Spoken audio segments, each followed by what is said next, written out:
Alrighty, hello and welcome to episode 1 of Sports Fear. Tole here alongside my fellow co-host Stephen Lucas. We're really looking forward to it. I couldn't be happier with the great group of people I have alongside me. It's going to be for the fans. It's going to be a podcast built off of passion, camaraderie, teamwork, and just the love of sports. That's what it's going to come down to. Steven, I'm so happy to have you alongside me. How are you feeling? I'm super excited to be a part of this new podcast. I'm super thankful for you giving me the opportunity to be a part of Sports Sphere. Me and you are both diehard sports fans, so I'm just super excited to get into deep conversations with you about sports and excited to grow this thing and get this podcast underway. So, with that being said, let's get started. Let's take it over to the National Hockey League,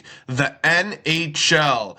Tampa Bay Lightning defenseman Victor Hedman taking a leave of absence for personal reasons. Steven. Yeah, huge blow for the Tampa Bay Lightning and Victor Hedman with whatever he's dealing with. Victor Hedman is a huge part of the Tampa Bay Lightning team. He plays on the power play, plays on the penalty kill, is awesome 5-on-5, 4-on-4, just plays in all situations for the Tampa Bay Lightning. Hopefully he's back with the team sooner rather than later. Obviously Tampa's in an intense playoff push right now in the Eastern Conference and Atlantic Division, but obviously wishing Victor Hedman all the best. Tole, what do you think here? Yeah, Hedman, 35, last appeared during March 19th, 6-2 win over the Vancouver Canucks, but exited after only 4 minutes and 44 seconds of ice time with a reported illness. The 6'7" blue liner also missed the last 3 games with ailment. Hedman has only appeared in 33 games this season after missing 12 games with an undisclosed injury in November, and then another 22 games after undergoing elbow surgery in December. He also represented Sweden at Milano Cortina 2026, recording a goal and 2 points in 5 games in a 7th place finish. On behalf of everyone here at Sports Sphere, we wish Victor Hedman all the best and for everything to get better on his end. Carter Yakimchuk gives the Senators a big playoff boost in his NHL debut. Steven. What a debut it was for Carter Yakimchuk in his debut for the Ottawa Senators. The Senators organization and fan base must have been thrilled watching this guy play in his first game. Yakimchuk had a significant impact offensively and defensively as the Senators defeated the Detroit Red Wings 3-2 at Little Caesars Arena in Detroit, Michigan the other night. Huge victory for the Ottawa Senators and their playoff push. The defenseman from Fort McMurray, Alberta, registered his first NHL point with 2 minutes and 45 seconds left on the power play with a secondary assist on a goal by American Olympic gold medalist Brady Tkachuk. Yakimchuk later then scored his first career NHL goal at 9 minutes and 28 seconds of the second period to put the Senators up 2-0. In 12 minutes and 46 seconds of ice time, Yakimchuk sure simply did not look out of place whatsoever. He led the Senators with a +2 in only 12 minutes and 46 seconds worth of ice time. Yakimchuk also had 2 big block shots in that game. I mean, how important is Carter Yakimchuk going to be for the Ottawa Senators down the stretch, especially when Shabbat is going to be out for 6 to 8 weeks and Sanderson is going to be out also for an extended period of time? He is going to be a crucial part of the Senators' playoff push down the stretch. What do you think, Tole, here? Because I think it's crucial for Yakimchuk to continue this awesome play for the Senators. Yeah, you said it there, Steven. Senators Yakimchuk scores and registers an assist in his NHL debut. Ottawa Senators defenseman Carter Yakimchuk, I mean, oh my goodness, makes his NHL debut on Tuesday, did not waste any time making his mark. The 7th overall pick in the 2024 NHL entry draft fired a puck past Red Wings goaltender John Gibson in the second period for his first NHL goal. Yakimchuk received a pass at the blue line from Artem Zub, skated down to the faceoff circle, and wired the puck home for the Senators. In the first period, the 20-year-old picked up an assist on Brady Tkachuk's power play goal for his first NHL point. Yakimchuk held the puck in the blue line before making a between-the-legs pass to Tim Stützle, who shot a puck that Tkachuk tipped past Gibson. Yakimchuk, who was recalled from the AHL Belleville Senators on Tuesday alongside Jorian Donovan to replace Thomas Chabot and Lassie Thompson, who were both injured on Monday and expected to be out for a while, according to head coach Travis Green. Yakimchuk has 10 goals and 36 points in 50 games this season in Belleville and was named the AHL's Best Player of the Week last Friday. On behalf of everyone here at SportsSphere, we wish Thomas Chabot and Lassie Thompson a speedy recovery. Now, the Montreal Canadiens' Jakub Dobej shines in the win over the Carolina Hurricanes. Stephen. Yeah, what a hot stretch Jakub Dobeš has had for the Montreal Canadiens. Cole Caulfield used the words confidence and swagger to describe what he likes to see in a starting goalie, and Jakub Dobeš showed that last Tuesday night for the Montreal Canadiens. Dobeš made a career-high 41 saves as the Montreal Canadiens railed from a 2-0 deficit to beat the Carolina Hurricanes 5-2, despite being outshot 43-19. Dobeš, with his athleticism, his unorthodox style, has posted an .896 save percentage and a 2.88 goals against average in a roller coaster of a campaign this season for the Montreal Canadiens. However, in his last 6 starts, the 6'4", 215-pound rookie has a .926 save percentage and a 2.17 GAA. He's also found ways to win even when his numbers dip, registering a 23-8-4 record. Yeah, Dobej. Earlier in the season, he led the NHL with a .918 high danger save percentage. You also look at it, having won 23 of 35 games. Since January 28th, his game improved to 2.72 GAA from 2.88 and a 907 save percentage or .907 save percentage for Fowler. I mean, he proved his endurance and consistency during a 25-7-2 season at Boston College. Scouting reports often point him to having the potential to be a number 1 NHL goalie. And Fowler, a 2023 third-round pick, 69th overall, is largely considered a steal of the draft for Montreal.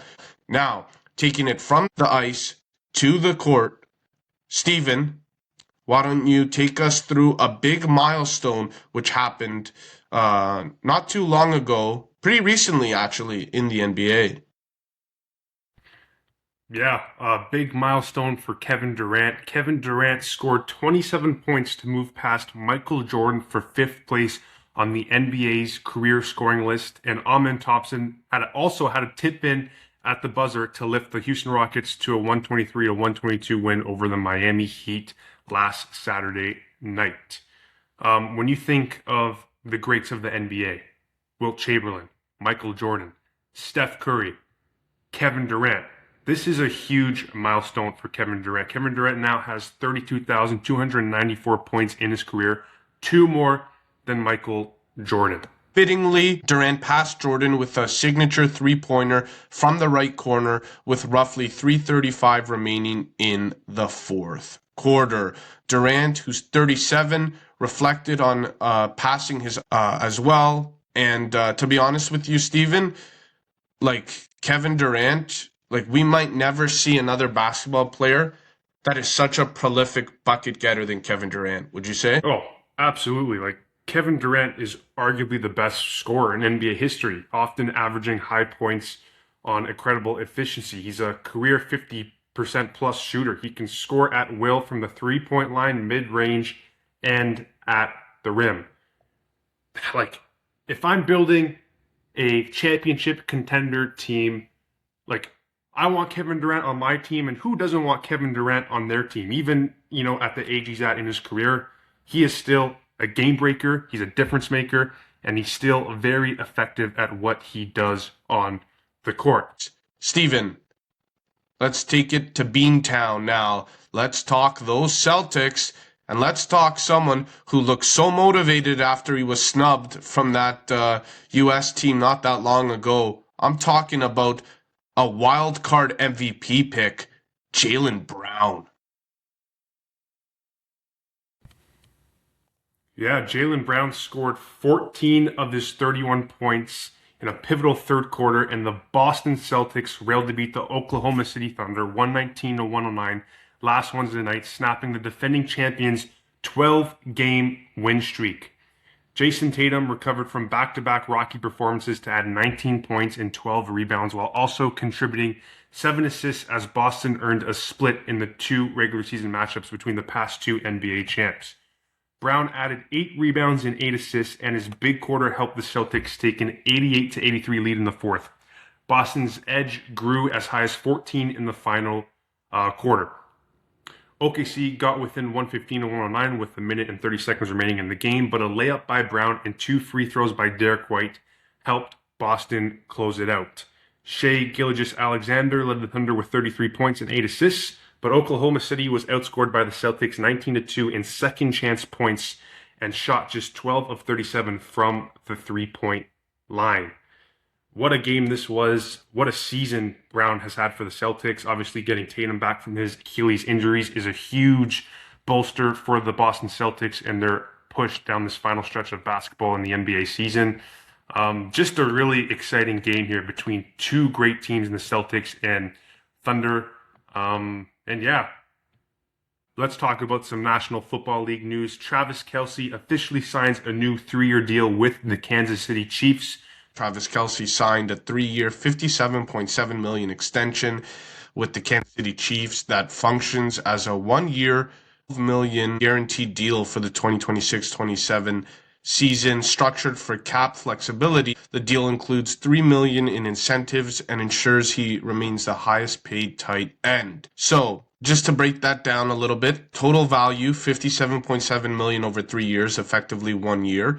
2026 cash flow, $12 million fully guaranteed. For the structure, $3 million base salary, $3 million reporting bonus, $6 million in per game roster bonuses, 352,941 per game, up to $3 million additional for playoffs and playing time, so that's incentives. And for salary cap impact, the deal allows for a low cap hit for the Chiefs in 2026, $4.9 million, with 2027 and 2028 serving as voidable years. Even let's talk about Joe Flacco. Joe Flacco, the veteran NFL quarterback, has signed with the Cincinnati Bengals morning on a 1-year deal, and this will officially be Joe Flacco's 19th season in the NFL. The contract is worth $6 million and has a potential of an additional $3 million in incentives. Joe Flacco started the season with the Cleveland Browns before a mid-season trade that sent the veteran quarterback to Cincinnati to help the team, while starting quarterback Joe Burrow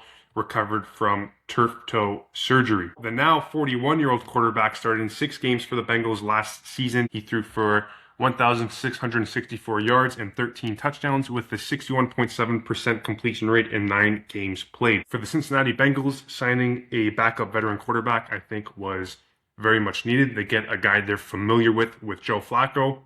And just with Joe Burrow injury history and obviously his lack of ability to stay healthy for a full NFL season, I think this is a very important signing for the Cincinnati Bengals. In a hypothetical situation that I wish doesn't happen, but if Joe Burrow gets injured again this season, you got a veteran guy coming in that can hopefully keep your team competitive and keep your team afloat in an AFC playoff. Stephen, taking it to the Super Bowl champions, the Seattle, and star wide receiver Jackson Smith-Njigba. The Seattle Seahawks have locked up Jackson Smith-Njigba with a big money contract extension. He sets record as the highest paid wide receiver in NFL history and the most in guaranteed money for a wide receiver in NFL history. The Seahawks gave JSN a 4-year contract extension worth a whooping $168.6 million with $120 million guaranteed. I mean, this was a no-brainer move after watching him run away with the Offensive Player of the Year honors and being instrumental in a Super Bowl winning campaign for the Seattle Seahawks as the leading receiver in the league last season. For JSN, a strong 2024 campaign in which he earned Pro Bowl honors with 1,130 receiving yards on 100 catches. JSN had a breakout 2025 season, as you mentioned, setting franchise records with 119 catches for an NFL leading 1,793 yards, and he also added 10 touchdown receptions.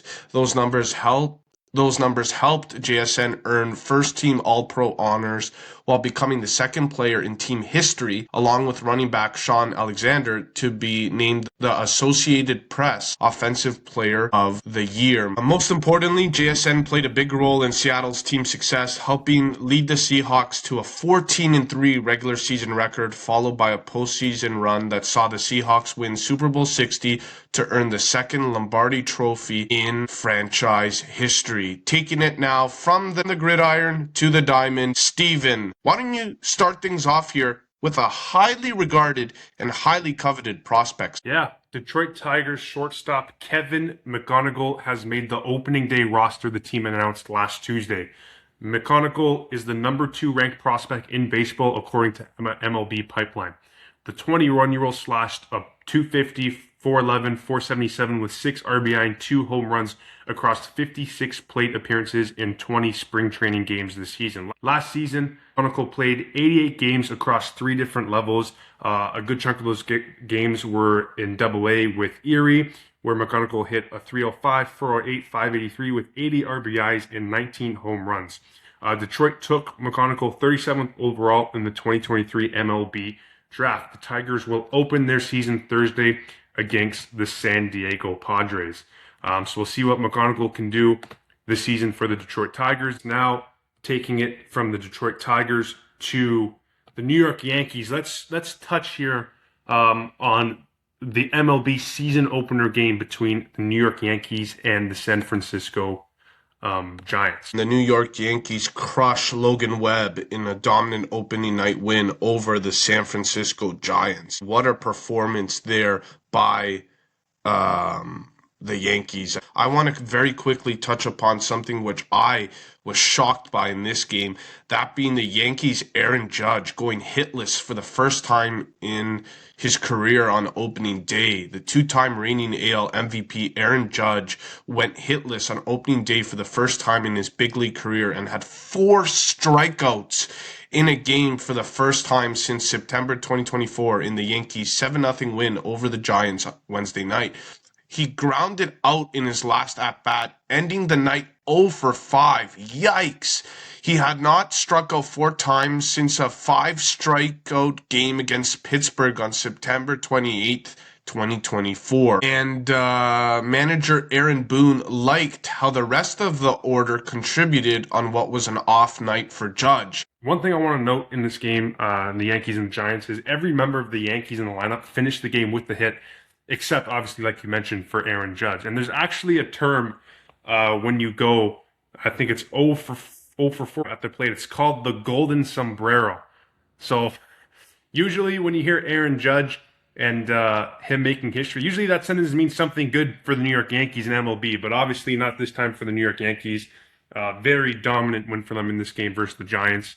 And this AL East is going to be, I think, again, the toughest division in baseball this year. You got the Jays, who are obviously the big dogs now in the AL East, winning the pennant last year. You got the Yankees, who, they're always the Yankees. They're always going to be competitive. They're, in my opinion, they're a powerhouse of a team. You got the Red Sox, who are going to be competitive. And you got the Rays, who seem to always be in the mix till the very end. So I'm excited for the MLB season this year. Excited to see how this AL East division plays out. Well said, and a great way to end it. Once again, Tole Calculators here alongside Stephen Lucas. Very first episode here for Sports Sphere. We thank the listeners for tuning in, and we look forward to a long journey ahead and a fantastic podcast as well. Take care, everyone. We'll see you next time.